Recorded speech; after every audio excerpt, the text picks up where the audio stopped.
34-cü hissə. Dil ilə tilsimlənmiş. Ludwig Wittgenstein. Əgər siz Ludwig Wittgenstein'in Cambridge Universitetində 1940-cı ildə oxuduğu mühazirələrdən birində olsaydınız, qarşınızdakı insanın qeyri-adi biri olduğunu dərhal anlayardınız. Onunla görüşən insanların çoxu onu dahi sayırdılar. Bertrand Russell onu ehtiraslı, dərin, güclü və dominant biri kimi təsvir edirdi. Mavi gözlü, olduqca ciddi, çəlimsiz bu Viyanalı filosof auditoriyada var-gəl edər, tələbələrə suallar verər və ya sözünü yarımçıq kəsib öz düşüncə aləminə dalardı. Onun düşüncələrini kəsməyə heç kəs cürət etməzdi. Mühazirələrini heç zaman vərəqdən oxumazdı. Birbaşa auditoriya qarşısında düşünərək çıxış edərdi və nümunələr silsiləsindən istifadə edərdi. Tələbələrinə fəlsəfi kitablar oxuyaraq vaxtlarını hədər etməməyi məsləhət görərdi. Çünki o kitabları ciddiyə alsaydılar, o halda kitabı auditoriyanın o biri başına tullamalı və qarşılarına qoyduqları məsələ haqda daha dərindən düşünməli idilər. Özünün ilk Tractatus Logico Philosophicus kitabını o nömrələnmiş qısa pasajlar şəklində yazmışdı və bunların çoxu fəlsəfi mühazirələrdən daha çox bir şeir kimi oxunurdu. Kitabın əsas mesajı sayılan din və əxlaqla bağlı ən vacib məsələlər bizim anlayışımızdan xeyli fərqlənirdi və buna görə də onlar haqda biz anlayan biri kimi danışa bilmiriksə, onlardan kənar durmalı idik. Sonrakı əsərlərinin əsas mövzusu isə dil ilə tilsimlənmək idi. O, dilin hər filosofu ən müxtəlif cəngəlliklərə qədər çəkib apardığından əmin idi. Çünki dilin sehrinə qapılırlar filosoflar. Wittgenstein bu qarmaqarışılıqdan insanı uzaq tutacaq bir terapevt rolunu özünə uyğun görürdü. İdeya isə ondan ibarət idi ki, siz onun diqqətlə seçilmiş nümunələrini izlədiyiniz vaxt fəlsəfi problemləriniz ortadan qalxmalı idi. Əvvəllər son dərəcə əhəmiyyətli görünən məsələlər artıq problem olmaqdan çıxacaqdı. O düşünürdü ki, fəlsəfi anlaşılmazlığın səbəbi hər dilin eyni qayda ilə işlədiyini düşünmək idi. Oxucularına çoxlu söz oyunlarının mövcudluğunu göstərmək istəyirdi o. Dilin bəlli bir məğzi yoxdur. Ondan istifadənin bütün miqyasını göstərəcək ümumi bir xüsusiyyət də yoxdur. Toy şənliyində bir qrup insanın içindən qohumluq əlaqəsinə malik olanları siz xarici görünüşlərindəki oxşarlığa görə seçə bilirsiniz. Wittgenstein ailə oxşarlığı deyərkən məhz bunu nəzərdə tuturdu. Siz müəyyən qədər ananızı oxşaya bilərsiniz. Saçlarınız və gözləriniz oxşar ola bilər və müəyyən qədər də atanızı oxşaya bilərsiniz. Bacınız isə eyni zamanda həm sizə, həm də ananızı oxşaya bilər. Lakin bütün ailə üzvlərinə xas olacaq ortaq bir cizgi yoxdur. Siz bir neçə adamda eyni cizgini görüb bu cizgiyə əsasən onların qohum olduqlarını söyləyə bilməzsiniz. Müxtəlif cəhətlər baxımından siz hamınız müəyyən qədər bir-birinizə oxşaya bilərsiniz. Wittgensteini maraqlandıran da məhz bu cür kəsişən oxşarlıqlar idi. O, ailə oxşarlığı metaforundan istifadə edərək dilin necə işlədiyini izaha çalışırdı. Oyun sözü haqda düşünün. Oyun adlandırdığımız müxtəlif şeylər var. Şahmat kimi stolüstü oyunlar, bridge və poker kimi kart oyunları, futbol kimi idman oyunları və s. Çox adam düşünür ki, bunların hamısını oyun adlandırırıqsa, onların hamısının hansısa ümumi bir xüsusiyyəti, oyun anlayışını müəyyən edən hansısa xüsusi bir cəhət olmalıdır. Lakin belə bir ümumi xüsusiyyətin olmasını ehtimal etmək əvəzinə, Wittgenstein oxucularına baxmağı və görməyi təklif edirdi.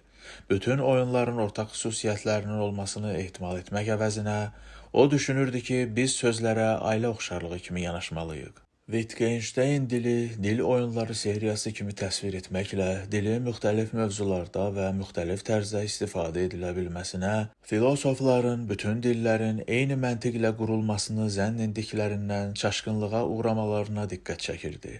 Filosof kimi öz məqsədinə dair ən məşhur təsvirlərindən birində o bildirirdi ki, əsas məqsədi milçəyə milçək tələsindən çıxış yolunu göstərməkdir. Tipik filosof milçək kimi tələdə çırpınır. Fəlsəfi problemin həll edilməsi yolu tələnin ağzını açmaq və milçəyə uçub qaçacağı yolu göstərmək idi.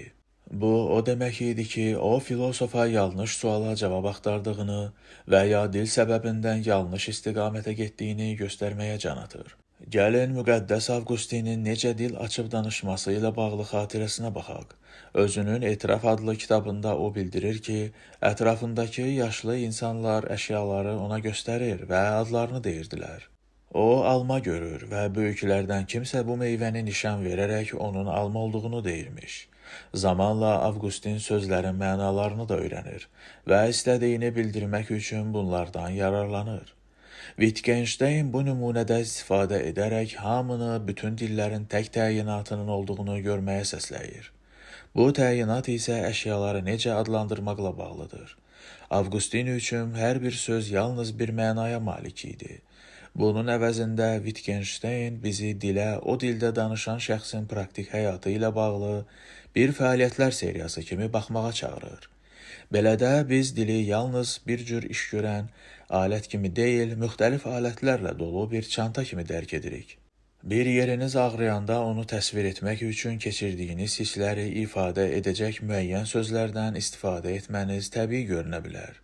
Wittgenstein isə bu hisslərin bu cür dilə gətirilməsini aradan qaldırmaq arzusundaydı. Bu, o demək deyil ki, biz hər cür hissdən arınmalıyıq. Sadəcə məntiqi baxımdan sözlər sizin hisslərinizin adlarını əvəz eləyə bilməz. Əgər hər kəs arılarla dolu bir qutuya malik olsaydı, onda qutudakı arıları göstərmədən onun arılar haqda nə danışmasının heç bir mənası olmaz. Dil ictimai bir şeydir və fikrimizi düzgün ifadə etməmizdən əmin olmaq üçün hər kəs üçün əlçatan sayılan yoxlama vasitələr olmalıdır. Wittgensteinin fikrincə, uşaq öz ağrılarını ifadə etməyi öyrənəndə, valideyni onu harasının və nə dərəcədə ağrımasını daha ətraflı izah etməyə ruhlandırır. Bununla o bildirmək istəyir ki, biz ağrıyır deyəndə hansısa konkret bir hissi nəzərdə tutmamalıyıq. Əgər ağrı və digər hisslər doğrudan da məxsusi olsaydılar, o zaman biz də sırf onların ifadəsi üçün məxsusi bir dilə malik olardıq. Wittgensteinin fikrincə bu əsil cəfəngiyatdır. Başqa bir nümunə isə onun nə üçün məhz belə düşündüyünü izah edə bilər. Adam hər dəfə hansısa adı olmayan bir hissə qapılanda onu dəftərində qeyd etmək qərarına gəlir. Və hər dəfə adı bəlli olmayan bir hiss keçirəndə gündəliyində S hərfi yazır. S onun dilində bir sözdür və ondan başqa heç kim bunun mənasını bilmir. Bu ilk baxışdan mümkün görünür. Belə bir adam təsəvvür etmək çətin deyil, lakin biraz dərin düşünün. Bəs adı olmayan, S hissinə yaxın olan hansısa başqa bir hiss keçirəndə bunun S olmadığını o necə müəyyən edəcəkdir? Bunu yoxlamaqdan ötürü onun öz yaddaşından başqa heç bir vasitəsi yoxdur və yaddaşı onu asanlıqla aldada bilər. Sözü düzgün yerdə işlətdiyindən əmin olmaq üçün bu güvənilən bir vasitə deyil. Sözü gedən nümunədən istifadə edərək, fikrimizin ifadəsi üçün o, fərdi təcrübədən meydana gələn sözlərdən istifadənin mümkünsüzlüyünü göstərməyə çalışırdı. Onun hansısa ictimai əsasları olmalıdır. Biz öz fərdi dilimizə malik ola bilmirik və əgər bu doğrudursa, o zaman beynin heç kimin girə bilməyəcəyi qapalı teatr olması fikri də yanlışdır. Wittgensteinə görə belə olan halda hisslərin fərdi dili ideyası ümumiyyətlə bir cəfəngiyatdır. Bu vacibdir və bunu anlamaq çətindir. Çünki indiyə kimi bütün filosoflar hər kəsin beyninin tamamilə fərdi olması qənaətində idilər. Xristiyan olmalarına baxmayaraq Wittgensteinin ailəsi nasist qanunlarına əsasən Yahudi ailəsi sayılırdı. Ludwig II. Dünya müharibəsinin bir hissəsini London xəstəxanasında süpürgəçi işləmişdi. Digər ailə üzvləri isə xoşbəxtlikdən Viyanadan qaça bilmişdi və əgər qaçıb qurtulmasaydılar, Adolf Eichmann onları ölüm düşərgəsinə göndərəcəkdi. Eichmannın Holokostdakı fəaliyyəti və insanlığa qarşı digər cinayətləri Hannah Arendt'in şəhərin təbiəti mövzusunda araşdırmalarının mərkəzində dayanır.